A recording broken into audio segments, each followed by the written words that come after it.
Hello, Hollywood. It's David Poland. It is Tuesday, March 25th. It is 10:56 a.m.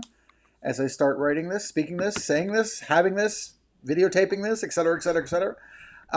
It is another very thin day of news. I think it's the same four stories pretty much everywhere, so we'll get to them. Of course, I'd like to start with the stock market, which is up today, up for Netflix by 21 bucks. They're up to now $993 a share. They're looking at that $1,000 mark again. Why? No reason. Just because. Maybe it's because the one of the analysts keeps on talking about how they've won the streaming war. They won the streaming war, but I'm.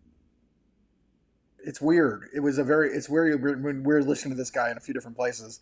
Um, he kind of repeats the same narratives over and over and over again, which we've heard before. Disney is up over $100 to 101, still too low for anybody's own good. Warner Brothers down a little bit. Paramount's down a little bit. Comcast is up a little bit.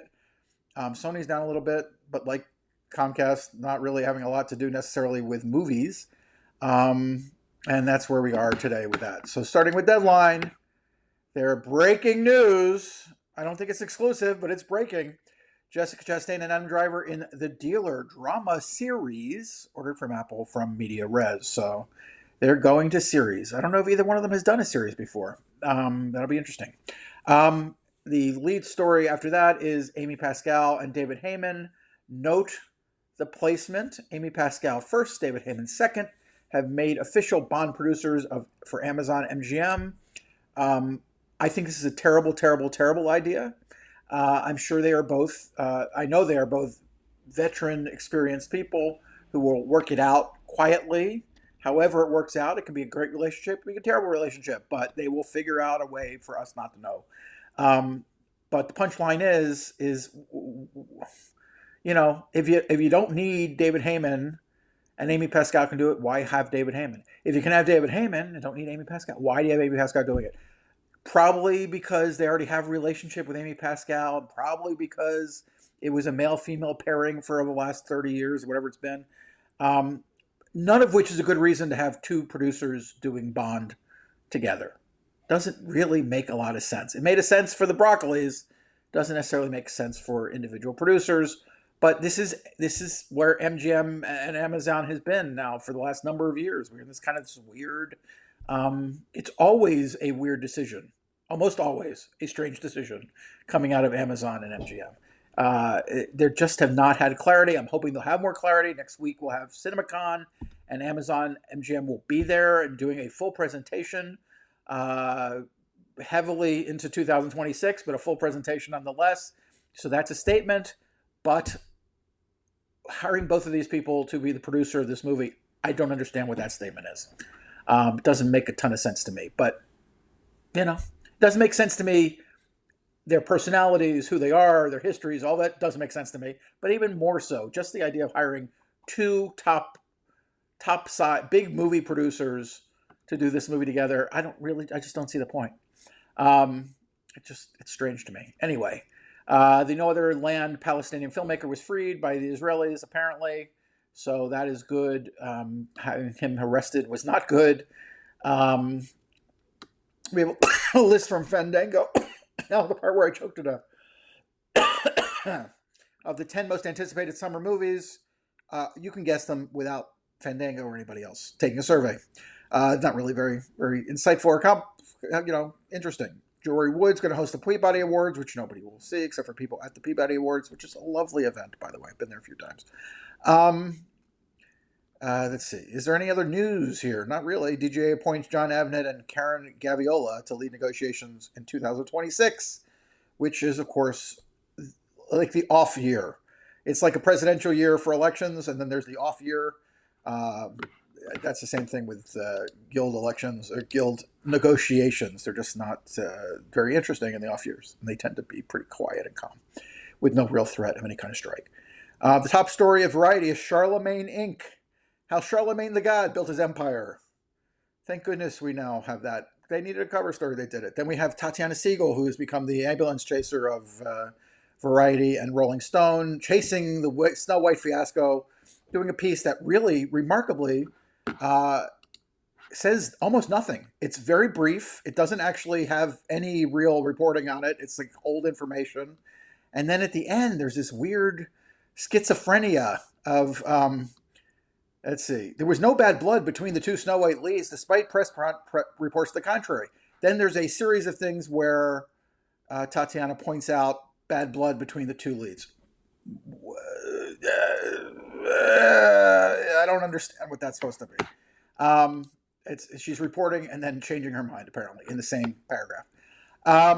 Okay, and that's everything in Variety. There's like, I'm scrolling down a little further just to make sure I'm not missing anything, but I think I've already looked. You can buy an Oura Ring. There's a lot of shopping segments in their news segments this week because they don't really have any news. Moving on to Hollywood Reporter, in a warning sign for Hollywood, younger consumers are choosing creator content over premium TV and movies. You see, there's this thing called YouTube. And apparently Deloitte just discovered it because they just put out a study saying the Gen Zers are choosing social media over big budget entertainment. Of course, it's not completely true, but yes, they spend a lot of time on that. They also spend, there are a lot of people spending time watching TV because people watch TV. They don't go to the movies 7 times a week. They watch TV 7 hours a day, though, whether it's on their computer or on their phone or on their TV, wherever it is. So I honestly have almost zero interest in this analysis, to tell you the truth. There's a piece promoting Megyn Kelly, exclusive promoting Megyn Kelly, which I think Megyn Kelly, unfortunately, has no soul. She's lost her soul completely. She's still very blonde and very chiseled, literally chiseled, but no soul. She just goes where the thing is, Ben Affleck reflects in the Jennifer Lopez divorce. Not really. He's in a GQ story, and he says she's somebody I have a lot of respect for. That's not really news, is it? Did you expect him to say that whore, that bitch, I hate her guts? No, I didn't think that was going to happen. There's also another piece where Ben is I guess it's that same piece where it's, Ben's in charge and it's his production company. He has his production company with Matt and a few other people, and apparently it's Ben's production company. Not a big fan of that one. And I think Ben is a very smart and talented man who I hope, doesn't have his demons coming back ever.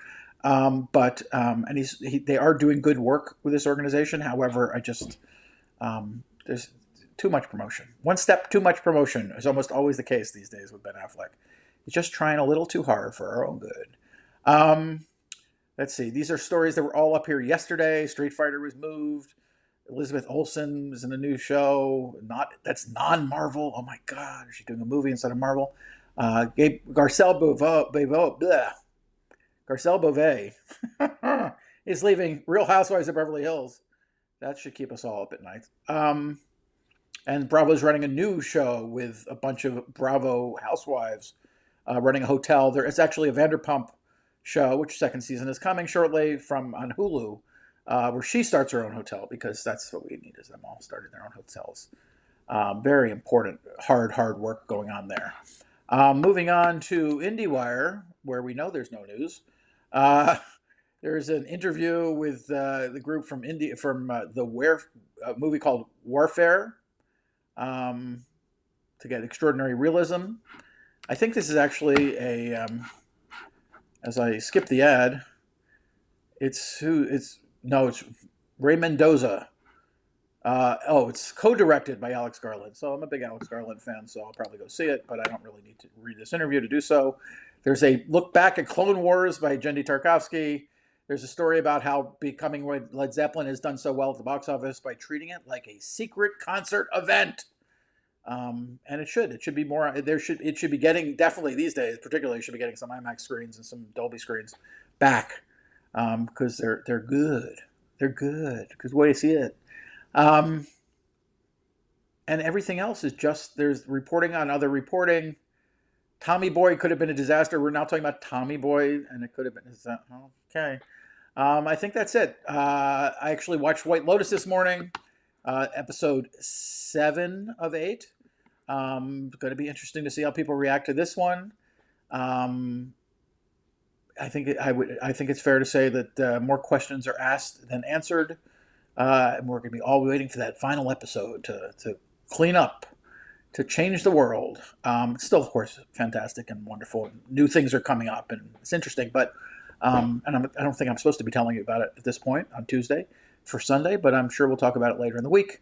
Otherwise, that's all the news there is to almost print, because it's all just printed on the internet now. So have yourself a great Tuesday afternoon. I will see you tomorrow on Wednesday. Hump Day is coming. Yes, ladies and gentlemen, Hump Day is coming. I'm so looking forward to it. I'll speak to you then. Thanks for listening. Bye.